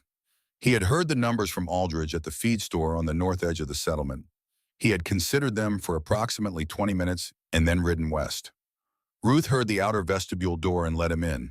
He stepped into the room and stood for a moment. He was a large man, and the room was modest, and the warmth was significant enough that he removed his hat without thinking about it and held it in both hands, the automatic gesture of a person entering a space that has established itself as deserving a form of respect. He looked at the thermometer, 80 degrees. He looked at the stove. He looked at the walls. He did not say it could not be right. He had spent 40 years reading what the field gave him and had long since stopped disbelieving his instruments when they told him something unexpected. The thermometer said 80 degrees. The stove was warm. The room was warm. These were facts. He asked 3 questions in the manner of a man who wanted specific information for specific application. How thick were the walls each layer? 2-inch planks on each face, 12 inches of packed dried moss between them. What kind of stone for the stove? Mass limestone. Consistent density, no significant voids, dry when quarried. How long did the stone take to reach full operating temperature from a cold start? 3 days for the mass to fully charge, she said. The first fire brought the room to 60 degrees. By the 3rd day of regular burning, the accumulated heat in the stone was sufficient to hold the room above 75, even through the night without a fire. Silas Drummond turned these answers over in his mind with the careful evaluation of a man assessing a piece of equipment he is deciding whether to trust with a significant load. He put his hat on. "Thank you," he said. He stepped through the vestibule and back into the cold. 3 days later, 2 families reported that the trapper had arrived at their properties with salvaged stone and lumber and spent an afternoon helping them construct double wall sections on their most exposed interior walls. He had not explained where the knowledge came from. He had shown them the construction sequence and helped them execute it and left when it was done. This was how certain kinds of knowledge moved through this particular community, not through speeches or formal instruction, through demonstration, through one pair of hands showing another pair of hands what to do and letting them do it. They came in the days that followed in the rhythm of people who have moved past pride and arrived at the more honest territory of necessity. A woman who had not slept fully in 9 nights because her youngest child's bedroom had dropped below 40 degrees regardless of what she did to the fire. She stood inside the cave room and pressed her palm against the inner wall and held it there in silence. When she finally spoke, her voice was level, and her question was precise, whether pine needles could be substituted for moss in the wall packing. "Pine needles work," Ruth told her. "More resinous, which affects the texture but not the function. Pack them loosely. The goal is still air, not compressed material." The woman nodded and asked 2 more questions and left. A rancher who had burned through his entire winter wood supply by January 22nd came not to ask about construction, but to stand in the room for a few minutes. He had children. He had nothing left to burn. He stood in the 80-degree room with his coat still buttoned and looked at the floor and then at the stove and then at Ruth with the expression of a man who has been carrying something very heavy for a long time and has just been shown somewhere he might be able to set it down. Ruth told him there was a windbreak on the south side of his property where deadfall timber had been accumulating for years. Dry wood, she said, sheltered enough that the snow cover was minimal. Not ideal firewood, but burnable. George had surveyed that property, and his notes mentioned the deadfall accumulation, specifically one of those details that a surveyor records, because he is in the habit of recording everything significant, regardless of whether it seems immediately useful. The man nodded slowly. He left without saying much. The following morning, cut of dried venison was hanging from a peg near the cave entrance. He had not knocked or announced it. He had left it there, which was a form of communication that required no words and contained no ambiguity. By the end of the third week, a pattern had established itself. The people who came with practical questions received practical answers. Ruth held nothing back. There was no reason to the information was not a competitive advantage to be protected. It was a set of physical principles that worked the same way in every cabin as they worked in the cave. The more widely it was applied, the fewer people would be in the situation of the rancher who had run out of wood. She answered every question as clearly and completely as she could, and the people who asked them left with the information and used it. Not everyone who came was desperate. Some were simply curious in the authentic way of people who have encountered something they did not expect and want to understand it. A young man who was beginning to think about building his own home the following spring came twice, taking careful notes both times. A woman who had been corresponding with her brother in Minnesota about a new approach to farmhouse heating brought his letters and asked Ruth to compare what they described with what she had built. The comparison revealed that the principles were similar and the implementations independent, which Ruth found interesting in a way she recognized as George's kind of interesting, the pleasure of finding the same logic arrived at through different routes. On the afternoon of January 27th, Harlan Bowman came to the cave. Ruth heard the outer vestibule door and recognized his footsteps before he reached the inner door. She had learned the particular signature of most regular visitors, by then their weight, their pace, the way they handled the door hardware. Harlan was heavier through the shoulders than most men and walked with the deliberate, unhurried stride of someone who had decided exactly where he was going before he left and was proceeding to that destination without detours. He stepped through the inner door alone. No Edmund, no explanation. He was carrying a bundle of split hardwood, dry, well-seasoned oak, the good wood, the wood a man keeps for his own stove when the supply is adequate. He set it down near the firebox without being asked to, without comment, without meeting her eyes while he did it. Then he straightened and looked at the room. He did what all builders did in this room, and he did it more thoroughly than anyone else had done it because he had more knowledge to bring to the reading. He moved to the nearest wall and ran his hand along the outer face with the light, practiced touch of someone who has spent decades reading what surfaces tell him about what lies beneath them. He knocked on the wall twice with his knuckle and listened to the sound, the resonance of a double-layer cavity construction, distinctly different from solid wall construction. He moved to the corner where the two walls met and examined the joinery at the intersection. He crouched briefly to look at the floor, the raised platform, the gap beneath the specific way the boards had been fitted to allow cold air to settle below the living surface. He looked at the stove for a long time. Harlan Bowman had been building things in northern Montana since 1853. He had built claim cabins and ranch houses in the settlement's schoolhouse and his first proper church. He had learned his craft from an older builder who had learned from a builder before him, and that chain of knowledge was genuine and substantial and had served the settlement well for decades. He knew more about construction than any other man in the territory. He had never seen anything like this. He stood in front of the stove mass and read its geometry, inferring the channel layout from the exterior proportions of the stone, from the placement of the firebox door, and the flue exit from the distribution of heat across the outer surface, which varied in a pattern that told him where the hot gases were traveling inside. He worked it out methodically and thoroughly, the way he worked out everything, and when he had it clearly in his mind, he turned to Ruth. "The channels run 3 passes before the flue," he said. It was not entirely a question. "Yes," she said. "Southeast to northwest, then reversed, then forward to the exit." "Yes." He turned back to the stove. He stood close to it, close enough to feel the radiation across his face and hands, the deep, slow warmth of stone that had been charged over months and was now doing the steady, unhurried work of releasing what it had stored. "How much of this comes from the journal?" he said. The question was more precise than it appeared on its surface.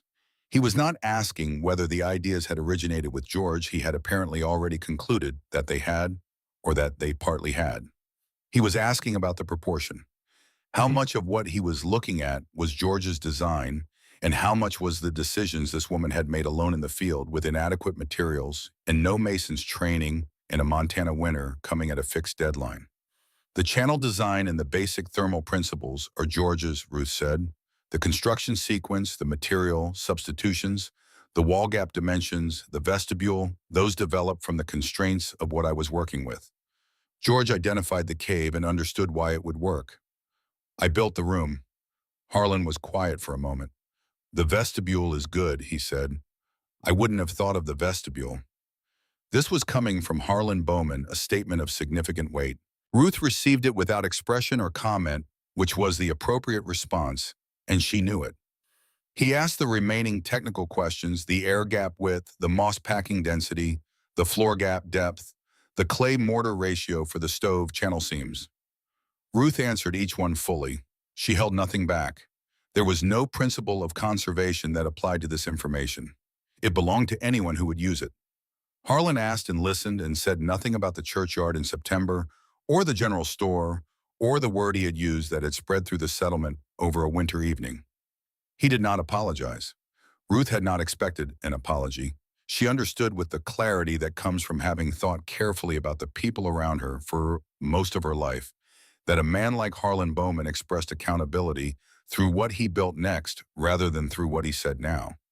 The next cabin he built would be the apology.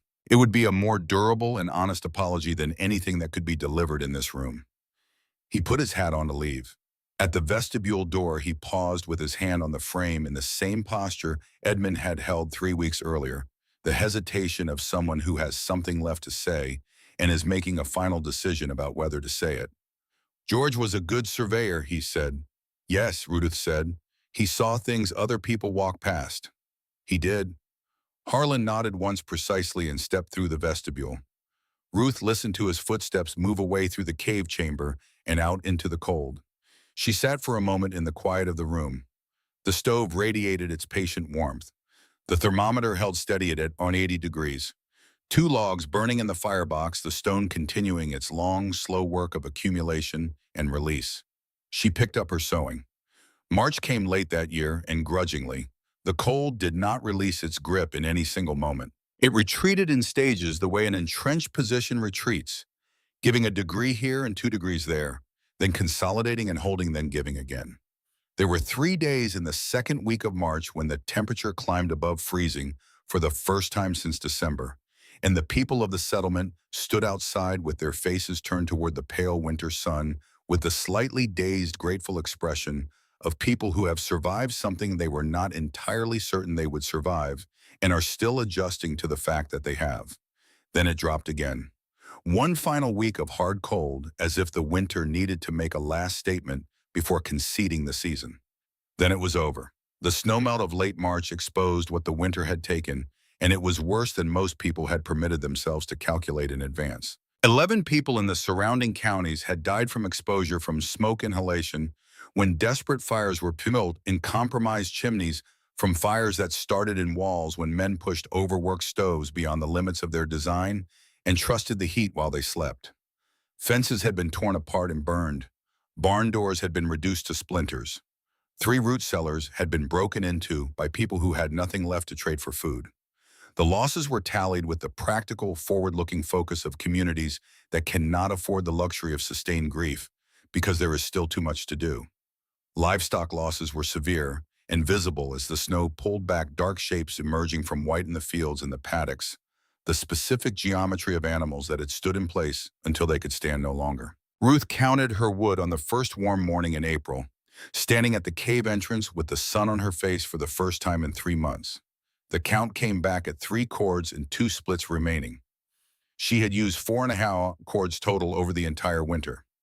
Most families in the settlement had burned through 2 full winters' worth of supply in a single season.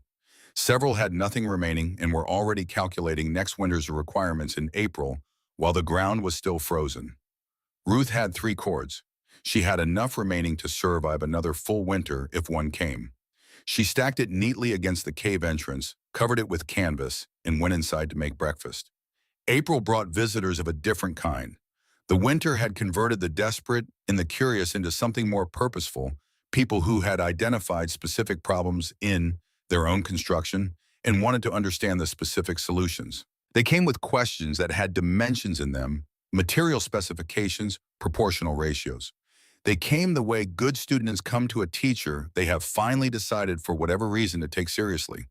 Karina Halverson was 71 years old, Norwegian-born, and had survived the winter in a sod house that leaked snowmelt through the roof seams and lost heat through the ceiling at a rate her wood supply had barely kept pace with. She walked through the entire cave shelter one afternoon in mid-April with the methodical attention of someone who had built things with her own hands and knew how to read construction from the inside. She stopped at the double wall and spent a long time there. "This is smarter than what we built back home," she said quietly. Back home was Norway, a farmhouse her great-grandfather had built with turf walls and the best understanding of winter construction available to him at that time. "We fought the cold directly. We put mass between us and it and hoped the mass was enough. You are not fighting it." "No," Ruth said. "You are making it irrelevant." Ruth considered this. It was the most precise description of the principle she had heard from anyone who had visited. Making the cold irrelevant, not defeating it, not overpowering it with greater force, but building a system that removed its access to what it wanted to reach. The cold was still there. It was still 20 below on the other side of the limestone ridge. It was simply no longer in contact with the space that needed to stay warm. "Yes," she said, "that's exactly it." Karina measured the vestibule dimensions with a length of rope, noted the vestibule depth and door placement in the small notebook she had brought for the purpose, and asked about the door hardware, whether standard hinges held up under the thermal cycling that came with a winter's worth of repeated heating and cooling. The hinges on the outer door had needed retightening twice, Ruth told her. The wood contracted and the fasteners lost a small fraction of their grip. She had addressed this by enlarging the mounting holes slightly and packing them with leather strips, which gave the fasteners room to accommodate the wood movement without losing their purchase. Karina wrote this down carefully. Her husband came back 2 months later with a surveyor's tape and measured the stove geometry precisely. That following winter, the Halverson property burned less than half its previous fuel consumption and maintained comfortable temperatures through 2 cold snaps severe enough to cause significant problems across the broader region. They did not write to thank Ruth. The warmth was the thanks. Both of them understood this. Harlan Bowman built 4 new cabins between the spring of 1891 and the end of 1892.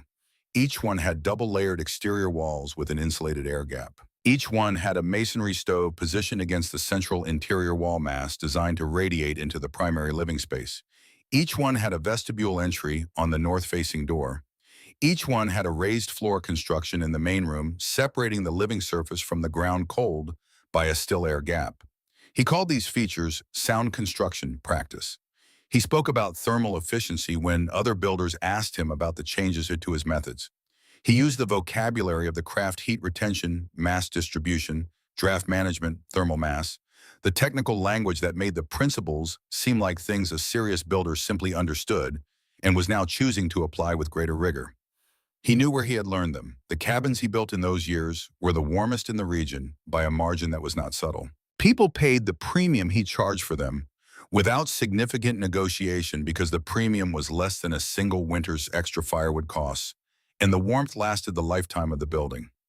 By 1895, the principles Ruth had applied in the cave shelter had been absorbed into the settlement's construction practice so thoroughly that they had ceased to belong to any individual and had become simply how you built things if you were building things properly. This is how practical knowledge often travels, not through formal attribution, not through the kind of documented transmission that allows later generations to trace the lineage clearly, through application, through buildings that perform differently from the buildings that preceded them, whose builders know why they perform differently, and pass that knowledge to the next builder by showing rather than telling. Ruth did not mind the anonymity of this. She had not built the cave shelter in order to receive credit for building it. She had built it because Thomas was coughing in a cold cabin in September, and she had 4 cords of wood and an arithmetic problem that had no acceptable solution, and a dead husband's journal that told her exactly where the solution was if she was willing to do the work required to reach it. The work had been done. The solution had held through the worst winter in 45 years without a single night when her children were cold. That was the whole purpose. The purpose had been fulfilled. She lived in the cave shelter for 6 more years after 1891. The winters that followed were not mild Montana winters rarely are, and the land does not become lenient simply because you have demonstrated that you can survive its severity. But none of the subsequent winters reached the extreme of that first year, and the cave shelter handled all of them with the same patient, unremarkable competence. The stone mass charged in early November and held its accumulated warmth through March with 2 or 3 logs per day. The vestibule kept the cold at the door. The double walls held the warmth inside. Thomas's cough resolved completely by the second winter in the cave. The dry, still air of the limestone chamber was simply different from the damp, drafty air of the old cabin in ways that his 6-year-old chest noticed before anyone had the vocabulary to describe them precisely. By the time he was 8, he was one of the healthiest children in the settlement. The child who had been pale and tired and coughing since August was gone, replaced by someone who ran and climbed and came home, at the end of the day with mud on his boots and color in his face. Clara grew into the person she had been in the process of becoming since she was old enough to pay careful attention to things precise, curious, systematic, quietly formidable in the way of people who combine genuine intelligence with the discipline to use it consistently.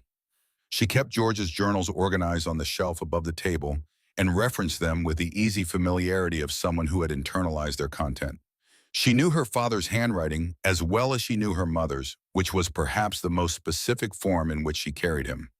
Ruth sewed shirts and mended coats and patched trousers and charged fairly and delivered reliably and built the small, steady income that let her save gradually the money she needed.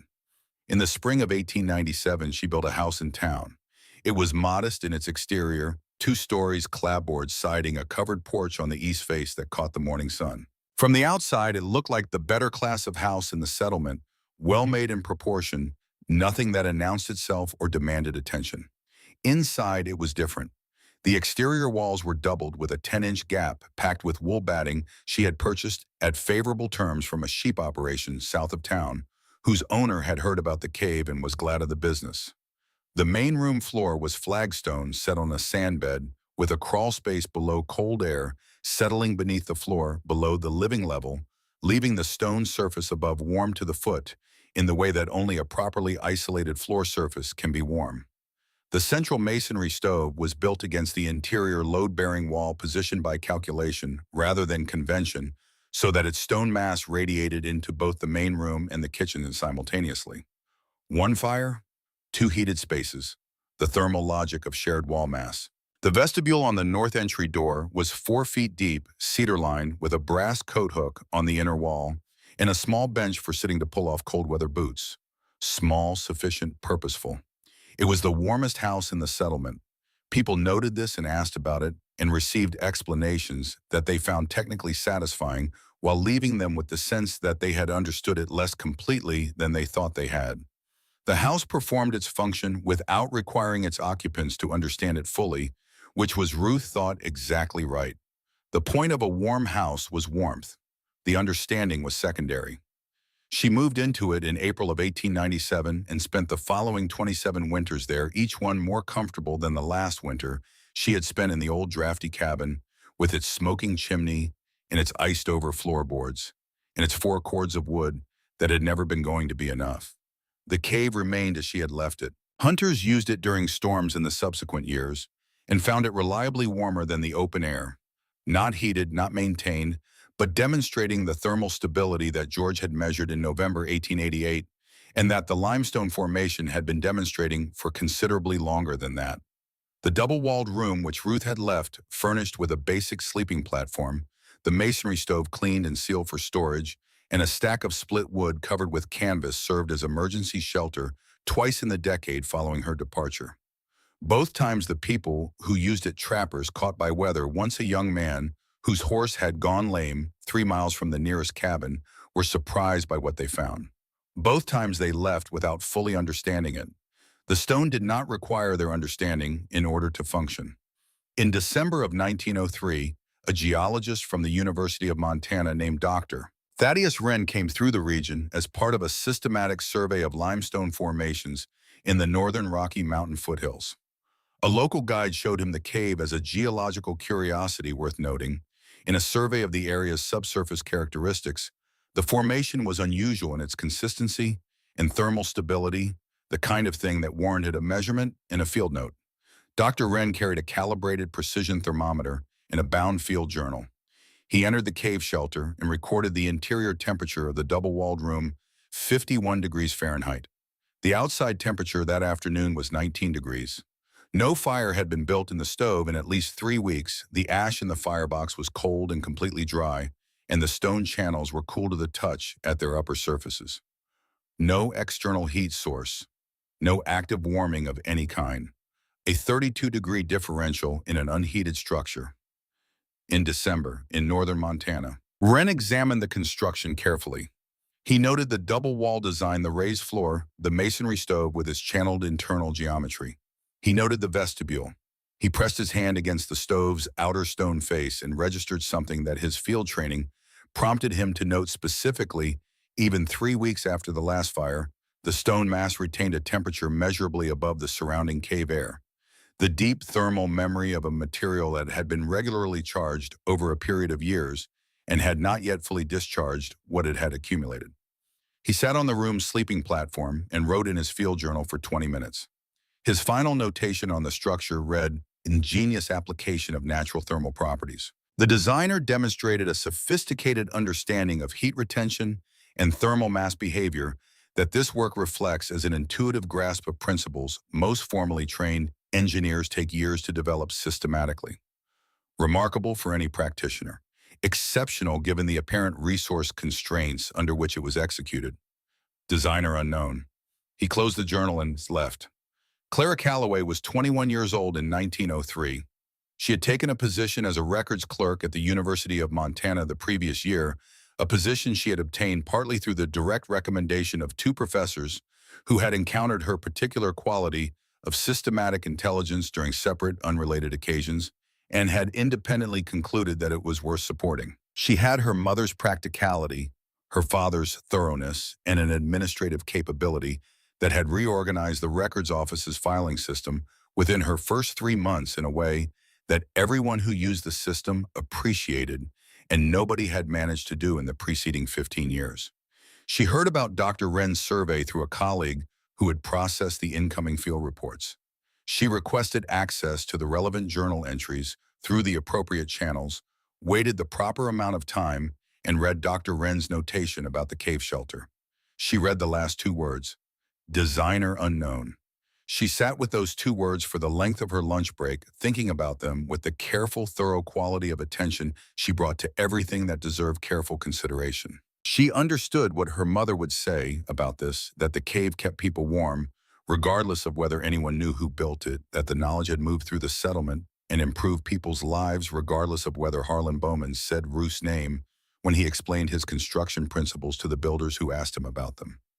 She understood that acknowledgement and function were separate things, and that her mother had never built the cave shelter in order to be acknowledged. She had built it to keep Thomas warm. The warmth had held. The purpose had been served. She understood all of that. She also understood that Dr. Wren's field journal would be archived in the university's collection. She understood that archives were read by subsequent researchers, and that subsequent researchers built their understanding of what had happened and how it had happened on the records that were available to them, and that records that said designer unknown produced different histories than records that said designer identified.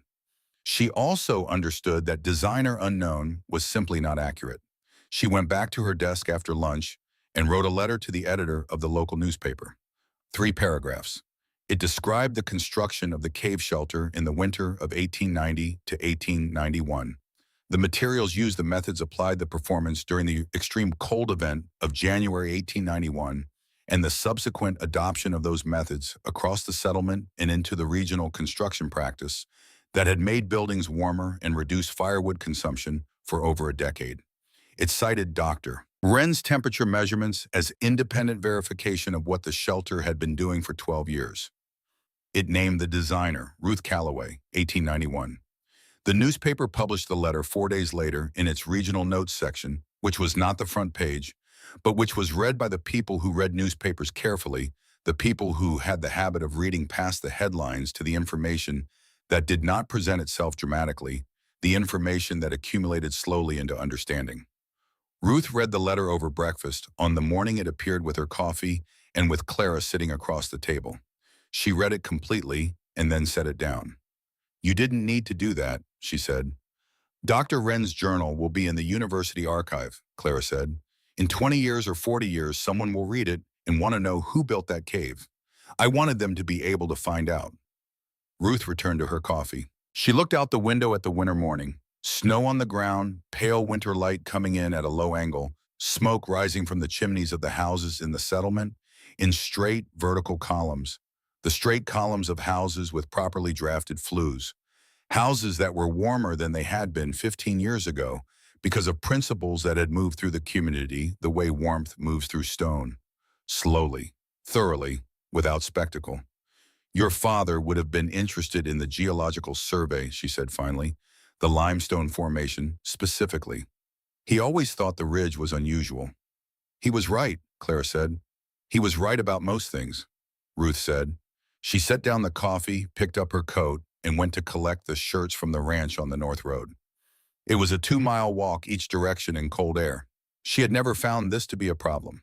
She died in the spring of 1924 at 65 years old. The people who had known her found this difficult to accommodate, not because it was unexpected. 65 was not a young age and the years had shown their passage in the usual ways, but because she had always seemed like someone who had more work to do and fully intended to do it.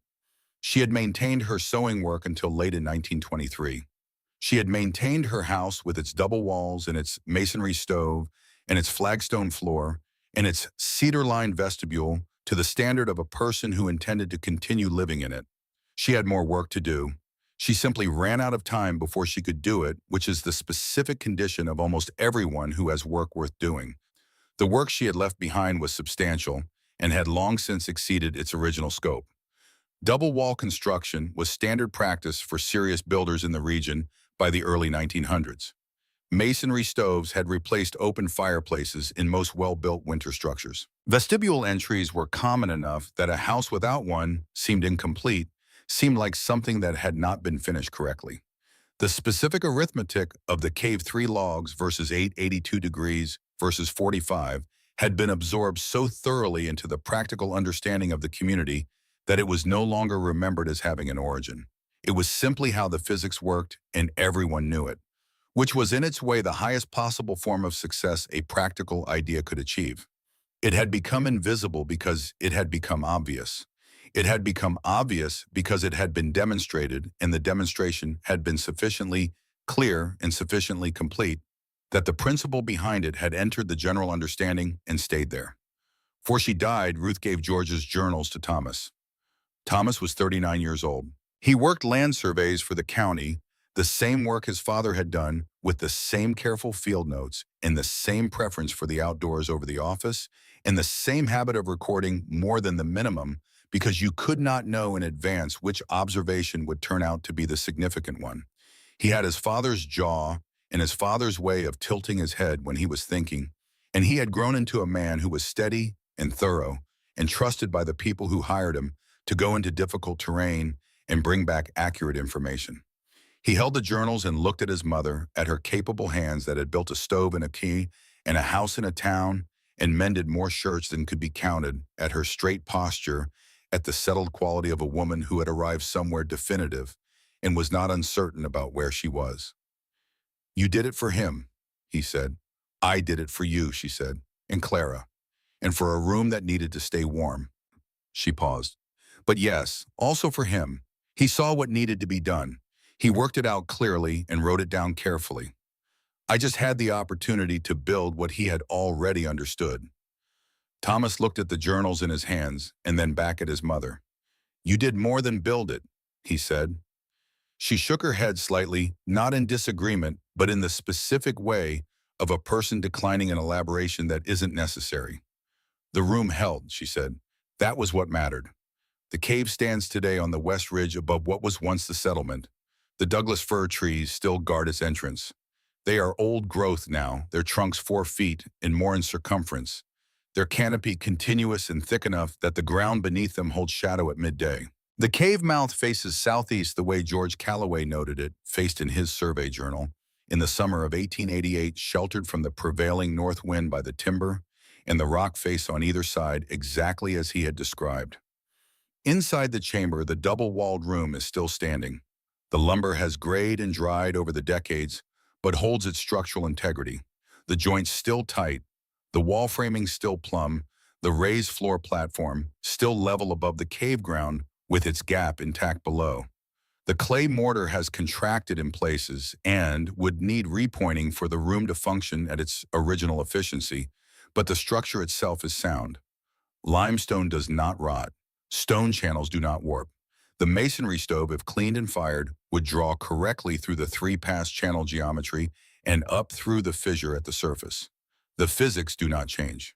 The physics are the same as they were in November of 1891, as they were when the limestone was deposited in its original horizontal layers by the slow, patient work of ancient water and ancient time. The cave temperature in December, measured by anyone who carries a thermometer inside, holds between 48 and 53 degrees Fahrenheit, regardless of outside conditions. In January, when the cold is at its full Montana depth and the outside air is well below zero, the cave interior holds in the low 50s. The differential is reliable. It has been reliable for longer than any human habitation of this region. It will continue to be reliable for longer than anyone needs to plan for. On the inner wall of the room at eye level, near the stove, 2 sets of initials are cut into the limestone. The cuts are shallow, made by a small knife in an unpracticed hand. The letters slightly irregular in the way that children's letters are irregular when they are doing something they understand to be important and want to do carefully and correctly. RC plus GC, 1891. Not in any strict sense the right initials for both of them. Clara and Thomas had carved it with the instinct of children for what stood for the whole rather than the parts. R for Ruth, who had been there. G for George, whose understanding had made it possible. The family letter combined with the one who was gone. In another sense, exactly right. The work had been both of theirs in the specific and irreducible way that certain work belongs to two people. One who sees what needs to be done and works out how to do it and writes the knowledge down, and one who finds the knowledge and understands it and goes out before sunrise with a handcart and builds the thing that needs to be built. The stone holds temperature the way it always has. The way it held temperature through every winter before 1891 and every winter since, without effort, without announcement, through the simple permanent fact of its density and its mass and its complete indifference to the cold pressing against it from the outside. The cold presses, the stone holds. The differential between them is steady and significant and does not diminish with time. Thermal mass does not forget. Stone remembers warmth the way a river remembers its channel, not consciously, not with intention or sentiment, but structurally in the deep organization of its material, in the paths worn through it by years of repeated experience that become part of the material itself, inseparable from it. Ruth Calloway did not discover a new principle. She did not invent a new science or add to the formal knowledge of the world in any way that would be recognized as invention. She read a dead man's handwriting in a journal on a September evening and understood what it was telling her, and then she went out in the pre-dawn dark the next morning with a borrowed handcart and a small lantern and began converting the information into physical reality, one load of salvaged lumber at a time. She listened to what the stone already knew. And in the coldest winter in 45 years, while 11 people died and livestock froze, standing and chimneys cracked under thermal stress, and woodpiles vanished, and the settlement burned everything it had, and still shivered in its cabins, her children slept in 82 degrees of steady, patient warmth. Not because she burned more wood, because she refused to let the heat escape. The ridge is still there, the stone is still there, And somewhere inside it, in the still air between two walls packed with dried moss and the three-pass channel geometry of a stove built by a woman who had never built a stove before and got it right anyway, through the combination of clear instructions and clear thinking, and the willingness to correct her mistakes and continue in the raised floor, in the double ceiling, and the 4-foot vestibule that stopped the cold at the door, the warmth remains. Patient as limestone, quiet as a good answer, waiting as it always has for the next person who understands that survival is not always about fighting harder. Sometimes it is about understanding deeper.